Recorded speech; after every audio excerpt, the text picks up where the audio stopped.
Welcome to the Slop Farm. Enjoy the video. In this video, I will explain how to make a circle with crochet. First, let's gather our materials: yarn, a crochet hook, and a pair of scissors. We'll start by creating the foundation for our circle. You have two excellent options: the magic ring or chaining 2 stitches. Both methods effectively begin your circular project, but they offer slightly different finishes for the center. The magic ring provides a very tight, closed center, while chaining 2 gives a slightly more open look.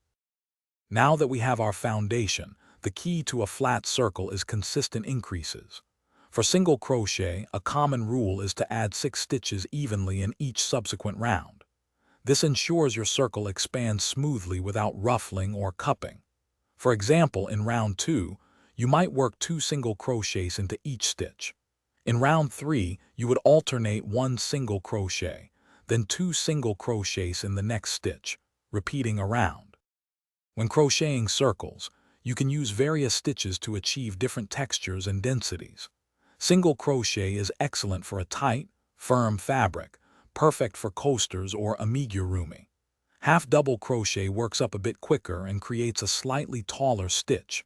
Double crochet on the most open side gives a looser fabric with more drape, ideal for blankets or garments. Experiment with these to find your preferred look and feel. Sometimes your circle might not turn out perfectly flat. If it starts to ruffle, you've likely added too many stitches in a round. Conversely, if it begins to cup like a bowl, you haven't added enough. Adjust your increase count accordingly. A helpful tip is to use a stitch marker to clearly identify the start of each round, preventing confusion and ensuring accurate stitch counts. Practice makes perfect, so don't be afraid to unravel and try again. Thanks for watching. Consider subscribing if we helped you today.